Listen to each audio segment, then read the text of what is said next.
มื้อนี้ผมเองบ่าวสิงคานก็มาตามเลขเด็ดพอเดือนคือเก่าครับพี่น้องเนาะถือว่าเลขเด็ดพอเดือนที่บนไว้กับปู่ย่านั่นเข้า2งวดหลุด3งวดครับพี่น้องถือว่าแพ้เนาะแพ้ปู่ย่าแพ้ ถือว่าบน5งวดหลุดเข้า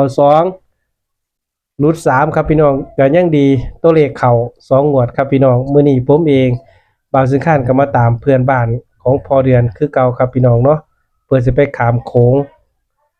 ของวันศุกร์ครับพี่น้องของวันศุกร์สิฮอดนี่ก็สิไปขามโขงของวันที่21ของวันศุกร์ครับพี่น้องเนาะตอนนี้พอเดือนทำพิธีเลยพี่น้องเดี๋ยวเงียบๆก่อนเนาะเดี๋ยวเลขสิบ่เข้าครับพี่น้อง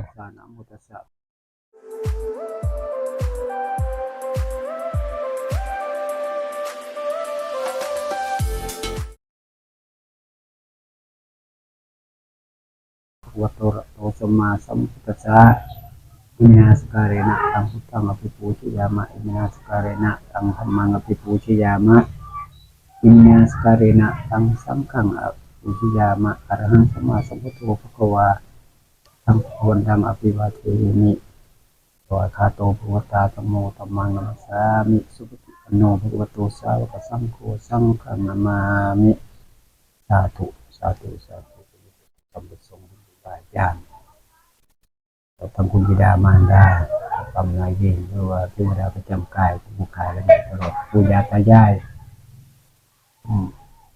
บ้านก็ดีมื้อนี้ผู้กายเองก็ได้มาบูชาเนาะดอกไม้ทูบเทียนเพื่อสิขอโชคขอลาภขอบารมีสิ่งศักดิ์สิทธิ์หรือว่าปู่ย่าตายายคุณบิดามารดาเป็นเปิดทางด้วยเปิดโชคลาภให้พี่น้องให้FCที่ติดตามจงเป็นบรรดาลโชคลาภให้ถูกมงคลเรื่องนี้ขอเสียงถูกว่าเสียงให้ได้ลูกมงคลถูกมงคลหันปูญาหรือว่าสิ่งศักดิ์สิทธิ์ว่าอาจารย์เป็นบรรดาลให้หัวเห็นให้ถูกมงคลเรื่องนี้แต่ตัวใดก็ขอให้เห็นมันเก่งเป็นจริงก็ขอเพิ่นบารมีผู้เกี่ยวกับทิศผู้เห็นก็ขอเพิ่นบารมีปู่ย่าตัวคุณบิดามารดาตลอดทั้งสิ่งศักดิ์สิทธิ์ปกปักรักษาขอเสียงโศกเป็นเราพัฒนาขามโขงในวันที่21พฤษภาคม2568นะครับขอให้สิ่งศักดิ์สิทธิ์เรียกว่าปู่ย่าตายายคุณบิดามารดาจงเป็นบรรดาลแล้วนำไปเบิ่งเป็นเดียวให้ลูกให้หลานเลยพี่น้องที่ได้มีอยู่มีกินมีใส่มีสอนขอบารมีสาธุสาธุขอเป็นโชคเป็นถูกมงคลรอบนี้ก็ให้ปังๆเด้อปู่3ตัวตรงๆมื้อนี้ผมเองบ่าวสิงคานก็มาเฮ็ดคลิปเพื่อเป็นแนวทางให้ FC เนาะ FC คนใดมักก็ตามถ้าบ่มักก็ผ่านไปเนาะพี่น้องเฮ็ดคลิปก็เพื่อเป็นแนวทางเนาะก็บ่มีไผฮู้ได้ว่าเลขสิออกตัวใดครับพี่น้องเพียงแต่ว่าเฮาเฮ็ดคลิปให้พี่น้องเบิ่งเป็นยากระไสครับพี่น้องเนาะมักเฮาก็จังตามบ่มักเฮาก็ผ่านครับพี่น้องเนาะก็บ่มีไผฮู้ได้ว่าเลขสิออกตัวใดครับพี่น้องเนาะเอาก็มาเอาด้วยกันครับพี่น้องเลขเด็ดพอเดือนก็เป็นแนวทางให้ FC เฮาสาธุสาธุปู่ย่าตายายสิ่งศักดิ์สิทธิ์คุณบิดามารดามีบุญขอโชคขอลาภขอเป็นเราพัฒนาในวันที่20วันพุธที่21พฤษภาคม2568ก็ขอบารมี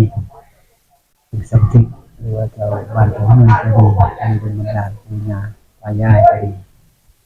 ขอประทานเรื่องโชคลาภให้พี่น้องใน FC เลยรับโชครับใช้ในเด้อ3ตัวตรงๆสาธุขอให้เห็นตัวมงคลเลยผู้ใดก็ขอให้ตรงนั้นโชคลาภให้พี่น้องได้มีอยู่มีกินบทนั้นนักสินไปนำกันเพื่อมีโชคมีลาภนำกันขอพึ่งบารมีสาธุสวัสดีครับพอเดือนครับขอสวัสดี FC ของบ่าวเชียงคานเนาะตลอดทั้งบ่าวเชียงคานมื้อนี้ก็ให้มาตามแนวทางคือเก่าครับโชคลาภ เราพัฒนาขามโค้งให้วันที่21พฤษภาคม2568ทำแนวทางเพื่อให้ FC ฝ่าย FC เพื่อว่ามีโชคมีชัยนำกัน ครับผม ถูกขอปูญาคือเก่าเนาะ ขอบปูญาคือเก่าเนาะ คือเก่า พอดีพอเดือนคุยกับอันนั้นปูญาไว้ก็หางวดก็เข้า2รูท3เนาะ รูท3ก็ถือว่าบ่ผ่านก็ถือว่าผ่านไปรูท ผ่านไปก็บัดนี้ก็สิบ่ได้บนบานสันกล่าวไว้ดอกก็ขอแบบธรรมดาเนาะพอเดือนเนาะ แบบปูญา ให้ปูญาเพิ่นเมตตาและสงสารเนาะ บางเทื่อเพิ่นก็สงสาร มื้อใดเพิ่นสงสารก็คอยได้เนาะพี่น้องแต่ว่าพูดถึงก็พอเดือนเองก็บ่ฮู้ว่าเลขสิออกตัวใดคือกัน แต่ว่าก็อยากให้แนวทาง FC เนาะพอเดือน ถ้า FC ก็ได้แต่ขอภาวนากับปูญานั่นแหละ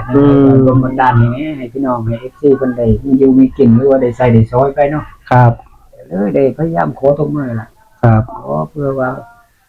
ปูญาเพิ่นประทานพรโชคลาภให้หรือว่าเพิ่นมีความเมตตาสง ครับ สาร ครับผม อันนี้ก็เลยได้มาขออีก เออ ได้นำไปฝาก FC เนาะพี่น้อง พอเดือน พิ่ติดตาม หลังจากรัฐบาลลาออกเมื่อคืนนอนฝันบ่เมื่อคืน ขึ้น เออ วันอยู่แต่ว่ามันจังได๋นั่นจำบ่ได้ปานใด โอ้จำบ่ค่อยได้เนาะ จำบ่ได้ เป็นความฝันเลยจำบ่ได้พี่น้องเนาะ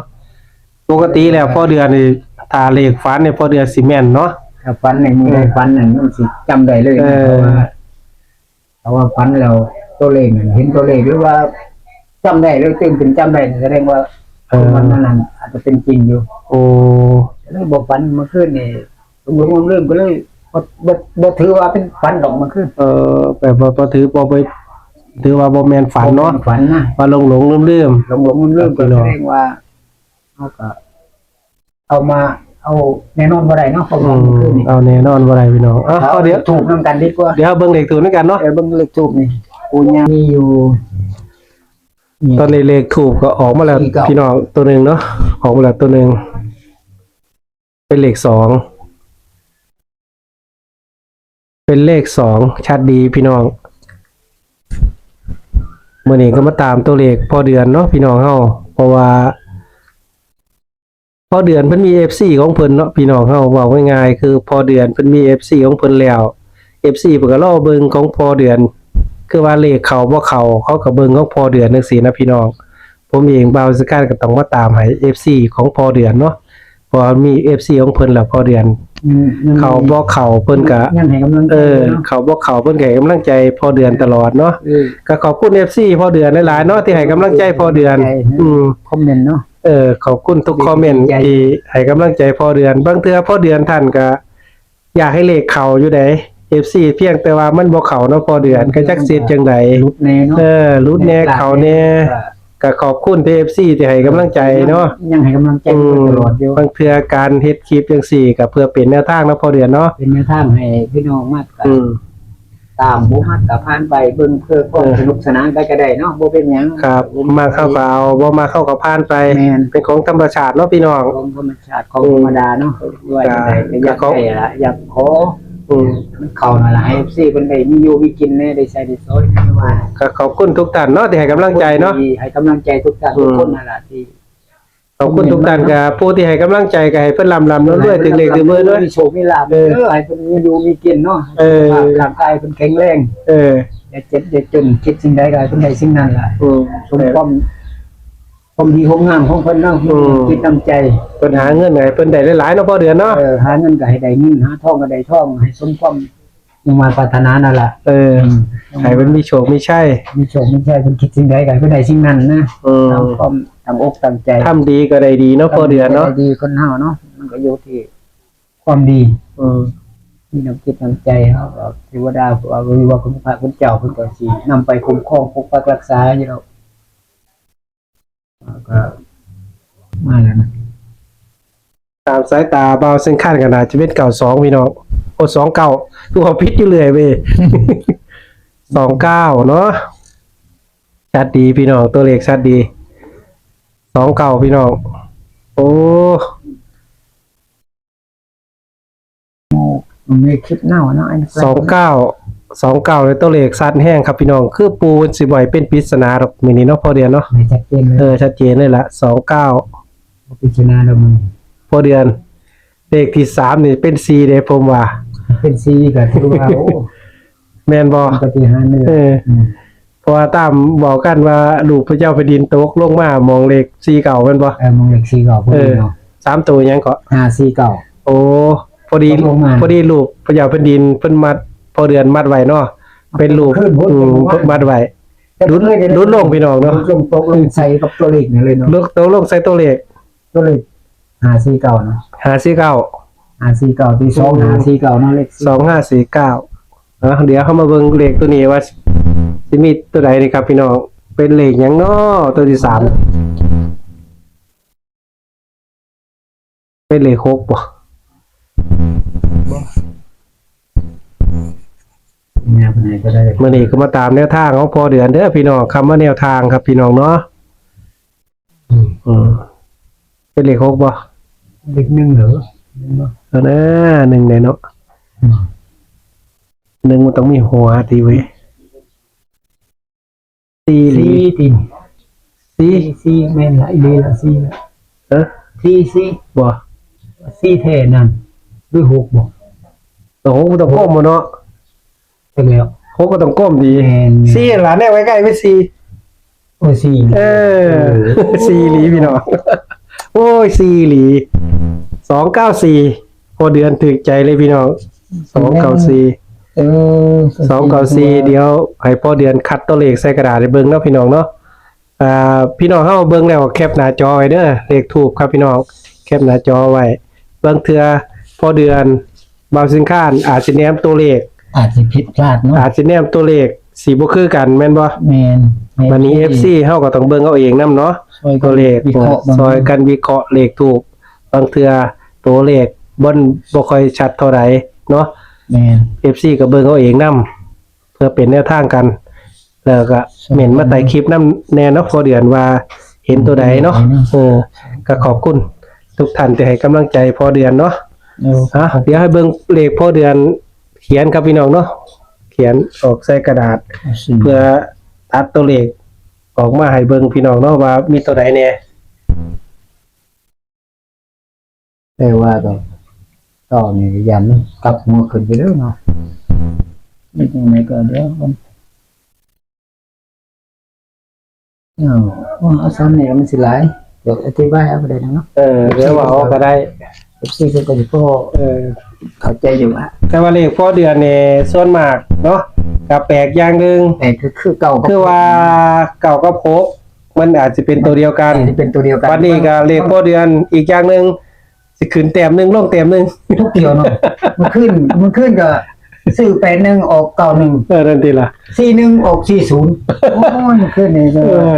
เลข ขึ้นไปแต้มหนึงแต้มหนึง ขึ้นแต้มหนึงตลอด ถ้าบ่ เนาะ ขึ้นก็ลดแค่นั้นเองก็แต่ว่าจักสิเฮ็ดจังได๋ ใน FC เพิ่นก็สิฮู้แล้วล่ะ พี่น้องเบิ่งแล้วก็พิจารณาซอยกันเบิ่งเนาะเพื่อเป็นไปได้ สู้ตัวเลขในพอเดือน เนาะนี่ก็คือตัวเลข ครับ ที่จุดถูกมงคลล่ะขอปู่ขอย่าขอคุณบิดามารดานั่นล่ะสิ่งศักดิ์สิทธิ์อยู่ตรงนี้เนาะที่ปกปักรักษาอยู่ซุมื้อนี่ล่ะก็เลยว่าขอโชคลาภเพื่อให้พี่น้อง FC ได้เพื่อว่าเป็นไอ้นี่เนาะคือว่าเฮาเพิ่นว่าบางทีมีโชคมีชัยนํกันเนาะ ครับ เพื่อได้มีอยู่มีกิน ครับผม ก็มากก็ตามบ่มากก็อย่าว่ากันต่อผมเองก็บ่ได้ฮู้เพียงแต่ว่าขอภาวนาขอสิ่งศักดิ์สิทธิ์ขอปู่ย่าคุณบิดามารดาว่าจงบันดาลโชคลาภให้ FC ให้พี่น้องเพิ่นได้มีอยู่มีกินเลยว่า ครับผม ผมเองก็บ่ฮู้หรอกว่ามันจะออกตัวใดเพียงแค่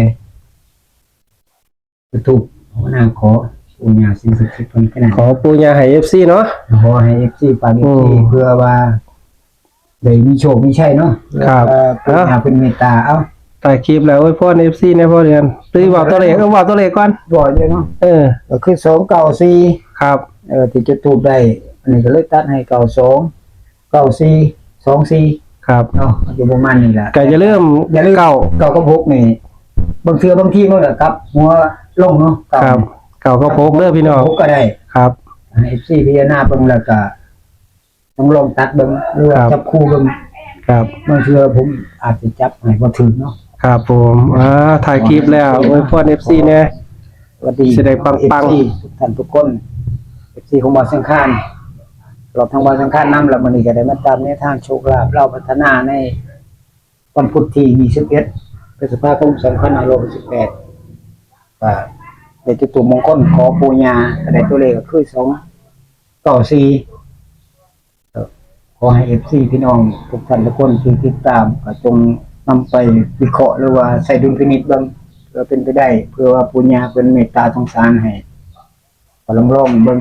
เสี่ยงโชคเบิ่งไปนำกัน ครับผม ก็ขอบคุณ FC เนาะทุกท่านทุกคนที่ยังให้กำลังใจเรียกว่าคอยให้กำลังใจมาโดยตลอดผมเองก็ขอขอบคุณหลายๆแล้วขอบารมีปู่ย่าสิ่งศักดิ์สิทธิ์จงดลบันดาลเลยนำไปคุ้มครองปกปักรักษาคุณพระคุณเจ้าเนาะให้ FC ให้พี่น้องเฮา รวยๆกันทุกคนเนาะ ลำรวยๆมีเงินมีทองคิดสิ่งใดก็ขอให้ได้สิ่งนั้นสมความตั้งอกตั้งใจขอบารมีปู่ย่าแล้วว่าสิ่งศักดิ์สิทธิ์ของครูบาอาจารย์จงไปเบิ่งไปเหลียวหรือว่าไปปกปักรักษาคุ้มครองให้เพิ่นมีแต่ความสุขความเจริญเนาะ ครับ สิ่งใดก็ขอให้ได้สิ่งนั้นสมความตั้งอกตั้งใจ สา